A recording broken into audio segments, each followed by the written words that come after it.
Good morning, students. How are you? Today's topic is reinsurance and double insurance. आज का हमारा topic क्या है? री इंश्योरेंस और डबल इंश्योरेंस का है. री इंश्योरेंस क्या है? It refers to that insurance in which an insurance company get its risk insured from another insurance company. बेटा री इंश्योरेंस में इंश्योरेंस की कंपनी क्या करती है बेटा? अपने ही रिस्क को जो वो कवर नहीं कर सकती किसी दूसरी इंश्योरेंस की कंपनी से कवर करती है. तो उस इंश्योरेंस को हम किस इंश्योरेंस का नाम देते हैं? Reinsurance. It refers to that insurance in which an insurance company get its risk insured from another insurance company. Insurance की कंपनी खुद ही रिस्क को कवर करने के लिए दूसरी इंश्योरेंस कंपनी से रिस्क को कवर करवाती है. इसका मतलब जब पहले वो खुद है तो वो वहाँ पर as a insurer role play करती है. जब वो किसी का करती है इंश्योरेंस, उसे लगता है कि इस रिस्क को मैं कवर नहीं कर पाऊंगी, तो वो किसी दूसरी इंश्योरेंस कंपनी से रिस्क को कवर करवाएगी. तो इसका मतलब वो इंश्योरर अब क्या बन गया? इंश्योर्ड हो गया. किसी और से करवा रही है तो जिससे करवाया वो वहाँ पर क्या रोल प्ले करेगा? इंश्योरर का रोल प्ले करेगा.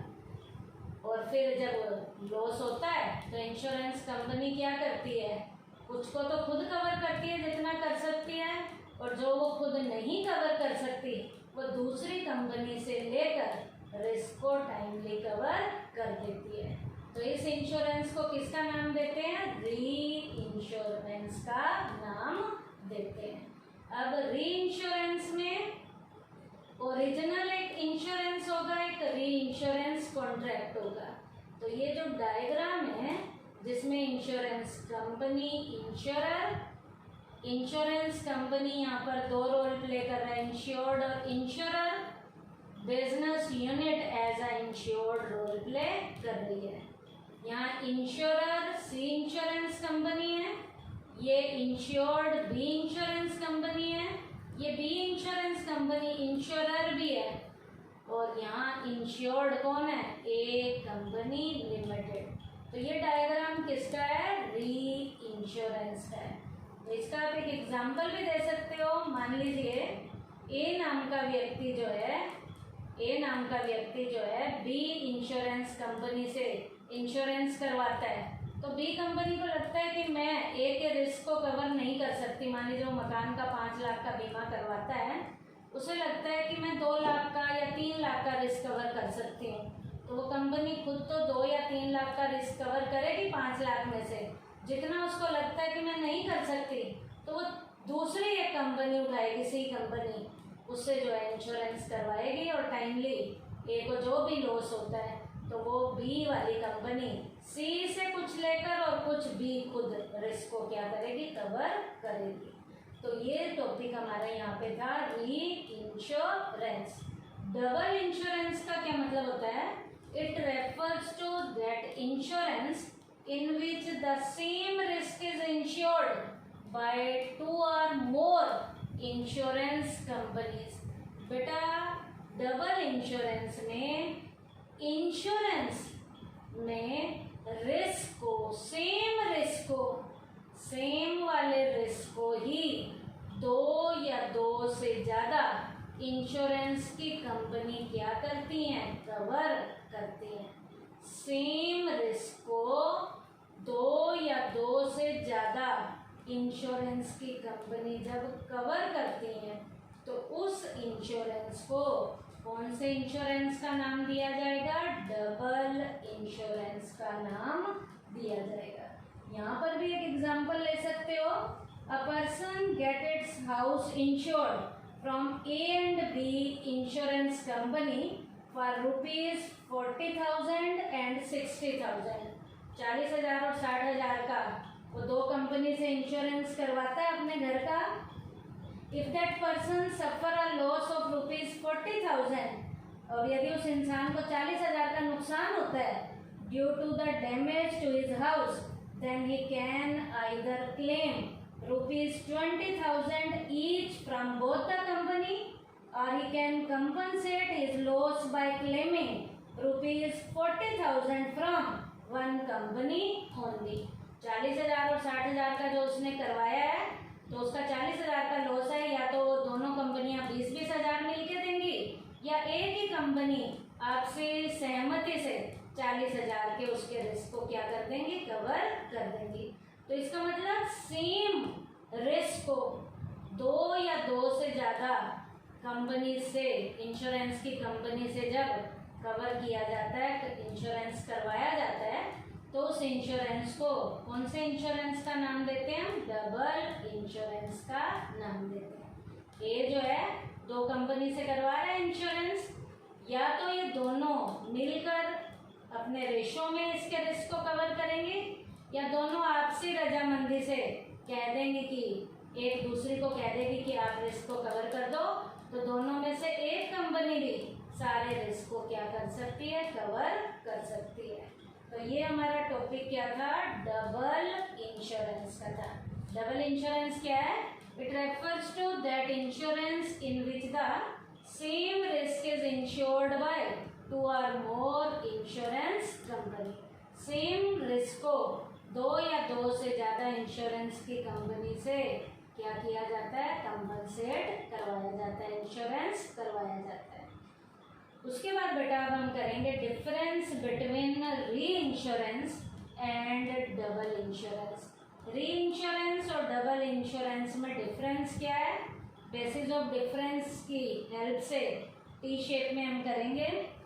बेसिस ऑफ डिफरेंस में फर्स्ट पॉइंट है रिलेशन का, पहला है यहाँ री इंश्योरेंस, दूसरा है डबल इंश्योरेंस। री इंश्योरेंस में है it is related with the insurer, इसका रिलेशन इंश्योरर से है। इंश्योरर कौन होता है, जो कंपनी हमारा इंश्योरेंस करती है। री इंश्योरेंस का रिलेशन, री इंश्योरेंस का रिलेशन किससे है, इंश्योरर से है।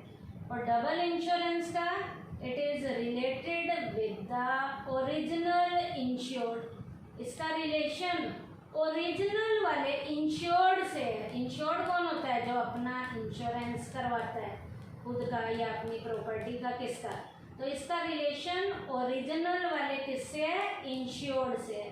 फिर से सुन लीजिए, डबल इंश्योरेंस का रिलेशन ओरिजिनल इंश्योर्ड से है, री इंश्योरेंस का रिलेशन इंश्योरर से है। उसके बाद है number of insurer in reinsurance. In this case the number of original insurer is restricted to 1। री इंश्योरेंस में ओरिजिनल इंश्योरर पे रिस्ट्रिक्शन होगी, और वो क्या होगा, एक ही होगा। रिस्ट्रिक्शन टू 1, एक पर रिस्ट्रिक्शन है। और डबल में इन this case same risk is insured with more than 1 insurer. यहाँ पर बेटा रिस्क को दो या दो से ज़्यादा, दो से ज़्यादा मतलब एक से ज़्यादा से क्या किया जाता है, यहाँ पर एक से ज़्यादा हमारे क्या हो सकते हैं, इंश्योरर हो सकते हैं।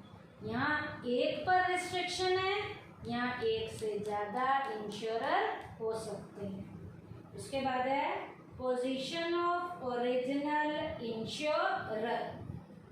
ओरिजिनल लेवल के इंश्योरर की पोजीशन कैसी है, the original insurer can not claim compensation from the री insurer.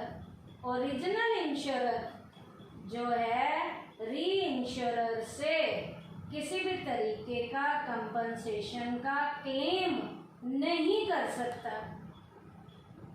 Original insurer reinsurer से कंपनसेशन का क्लेम नहीं कर सकता।